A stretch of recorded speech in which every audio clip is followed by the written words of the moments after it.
السلام علیکم، میں امداد سومرو۔ تاریخ پر تاریخ، تاریخ پر تاریخ، تاریخ پر تاریخ ہے تو یہ فلمی ڈائلاگ، لیکن پاکستان میں ان دنوں یہی چل رہا ہے۔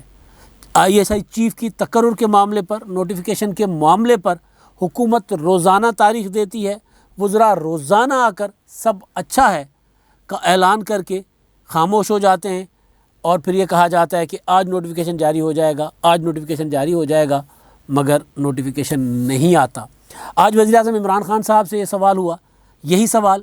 سابق صدر آصف زرداری سے ہوا۔ عمران خان صاحب نے اس سوال کے جواب میں، جب وہ پارلیمنٹ میں اپنی پارٹی کے اجلاس کی صدارت کرنے کے لیے آ رہے تھے پارلیمنٹری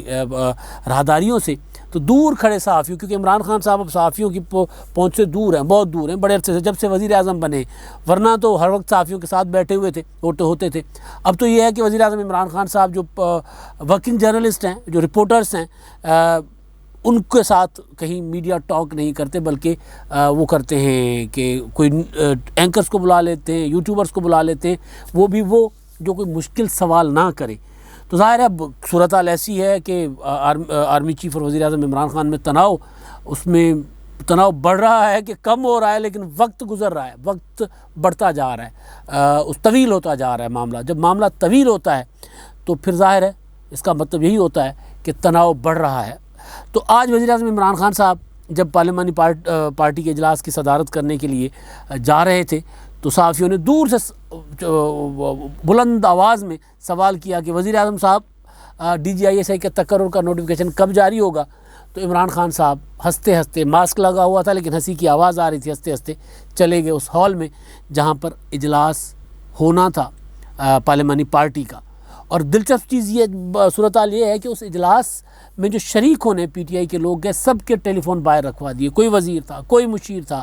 MNAs تو تھے ہی ظاہر ہے، تو ان کے سب کے فون باہر رکھوائے گئے۔ یعنی اجلاس انتہائی ظاہر ہے حساس نوعیت کا، وہاں بڑی بڑی حساس باتیں ہونی تھی،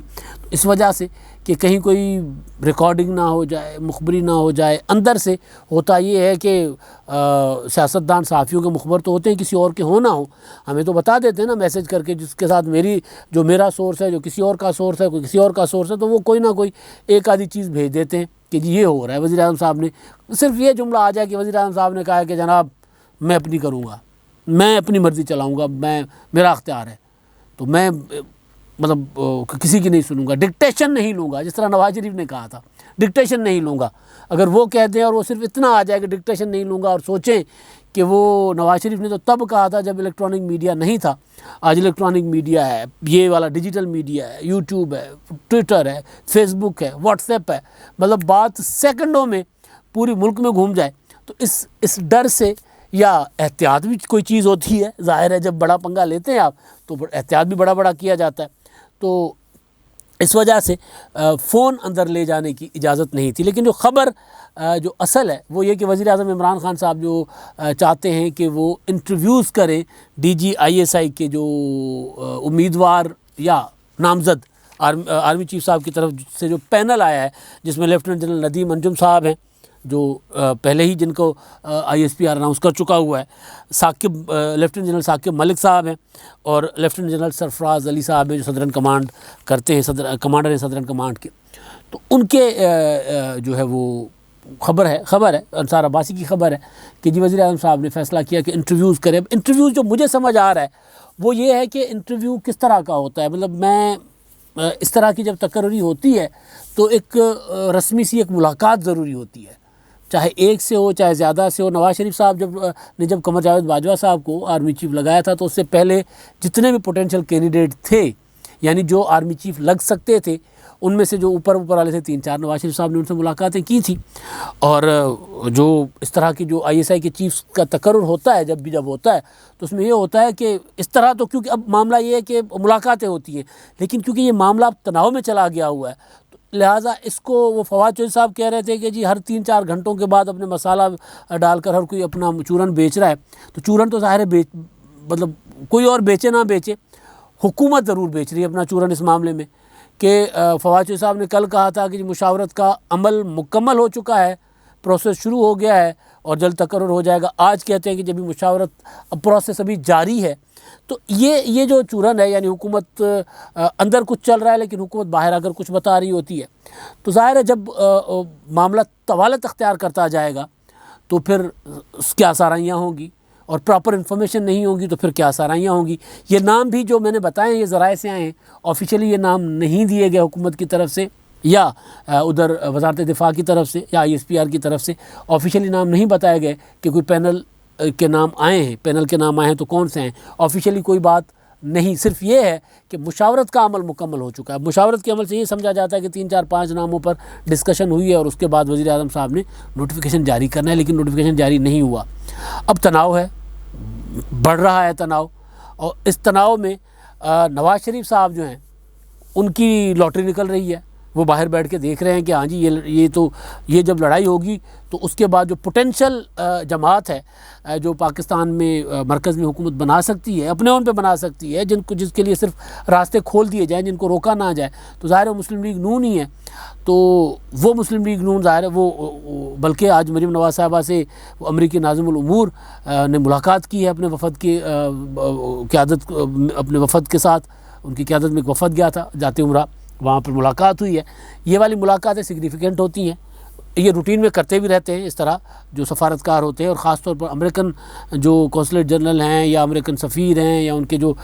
مختلف شعبوں کے جو انچارج ہوتے ہیں پولیٹیکل یا دوسرے، وہ ملاقاتیں کرتے رہتے ہیں پاکستان میں. سیاسی شخصیات سے کرتے ہیں، صحافیوں سے کرتے ہیں، وہ چلتا رہتا ہے. وہ پلس دیکھتے ہیں کہ کیا چل رہا ہے ملک میں، کس طرح ہو رہا ہے. یہ سارا جو کچھ عمران خان کے اور آرمی چیف کے درمیان چل رہا ہے، اس میں پاکستانی پولیٹیکل پارٹیاں کیا سوچ رہی ہیں، پاکستان کے جو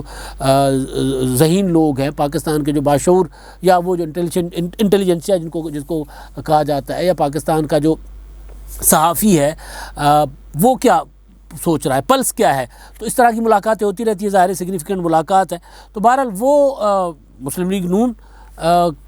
جو ہے سارے اس میں اس لڑائی میں جو سب سے بڑی بینیفیشری ہو سکتی ہے کل کو پولیٹیکل، وہ مسلم لیگ نون ہو سکتی ہے. اگر کیونکہ اس کے بعد مطلب پیپلز پارٹی میں بھی اتنا دمخم نہیں ہے کہ وہ مرکز میں حکومت بنا سکے. اور اس ساری لڑائی میں ابھی تو پیپلز پارٹی ویسے بھی بیٹھی بھی ارریلیونٹ ہوئی ہے. پیپلز پارٹی نے جس طرح مسلم لیگ نون نے پورا کا پورا وزن آرمی چیف کے پلڑے میں ڈال دیا. کل مولانا فضل الرحمان صاحب نے کہہ دیا تھا کہ جناب یہ تو ٹوٹل آرمی چیف کا اختیار ہے، وزیر اعظم جاہلانہ ضد پر اڑے ہیں. مولانا صاحب نے کہا. آصف زرداری آج بولے ہیں اس معاملے پر. تو وہ جو تناؤ ہے اس تناؤ پر آصف زرداری کی آج وہ پیشی تھی اسلام آباد ہائی کورٹ میں، وہاں پر اسلام آباد میں احتساب عدالت میں، وہاں پر وہ گئے تھے. اور وہاں پر آج ان سے صحافیوں نے اسی ایشوز پر سوال کیے. زیادہ سوال اسی معاملے پر تھے، جس میں جو سب سے اہم چیز جو مجھے لگی ہے وہ یہ تھی کہ زرداری صاحب سے پوچھا گیا تھا کہ جو ساری صورتحال ہے اس میں اس کو خان صاحب سنبھال پائیں گے. تو اس پر انہوں نے کہا تھا کہ سیاستدان بھی نہیں سنبھال پائیں گے. یعنی آصف زرداری یہ دیکھ رہے ہیں کہ اس سے جو تناؤ کا جو رزلٹ نکلے گا، جو نتیجہ آئے گا، وہ اتنا بھیانک ہوگا کہ سیاستدان بھی، عمران خان کو وہ سیاستدان نہیں مانتے، نہیں سنبھال پائیں گے. اس سے پہلے انہوں نے یعنی اس سوال سے پہلے ان سے سوال ہوا تھا یہ جو DGISA کے تقرر کے معاملے پر. تو انہوں نے کہا تھا کہ جی عمران خان نااہل ہے، انکمپیٹنٹ ہے، اور وہ پہلے بھی اس طرح کر چکے ہوئے ہیں. جب آرمی چیف کے تقرر کا معاملہ تھا تو تب بھی انہوں نے یہی کچھ کیا تھا. ان سے ایک ڈرافٹ تک نہیں بنا تھا آرمی چیف کے تقرر والا. تو وہ تو آصف زرداری اس معاملے میں عمران خان کی اتھارٹی پہ بات نہیں کر رہے، وہ عمران خان کی صلاحیت پہ بات کر رہے ہیں. وہ کہہ رہے ہیں یار یہ اس طرح کا ہی ہے، اس نے پہلے بھی اس سارے معاملے کو گڑبڑ کیا تھا اور ابھی بھی اس نے یہ سارا معاملہ جو ہے وہ خراب کر دیا ہے، گڑبڑ کر دیا ہے، اور اس کا نتیجہ وہ بھیانک دیکھ رہے ہیں. باقی وہ ایک عام سا ان سے سوال تھا کہ جی وہ اگلی حکومت کس کی دیکھ رہے ہیں. تو انہوں نے کہا کہ جی اگلی حکومت تو پیپلز پارٹی کی ہوگی. ظاہر ہے اگلی حکومت آپ کسی بھی سیاسی پولیٹیکل پارٹی سے پوچھیں گے تو وہ یہی کہیں گے کہ جی اگلی حکومت ہماری ہوگی. وہ کیوں کہیں گے کہ جی ہماری نہیں ہوگی؟ مطلب یہ کہنے کا مطلب ہے کہ آپ انتخابات سے پہلے ہی گیو اپ کر گئے، پھر آپ کو جو 2 4 5 10 سیٹیں ملنی ہیں، یا آپ کو سندھ ملنا ہے، بلوچستان ملنا ہے، یا جنوبی پنجاب سے تھوڑا بہت شیئر آپ کو ملنا ہے، آپ کو وہ بھی نہ ملے. اس کا مطلب یہ نکلتا ہے کہ اگر وہ یہ کہہ دیں تو وہ تو انہوں نے کہنا تھا. لیکن اصل چیز ہے وہ جو خطرے کی گھنٹی آصف زرداری نے بجائی ہے نا، کہ وہ یہ دیکھ رہے ہیں کہ معاملہ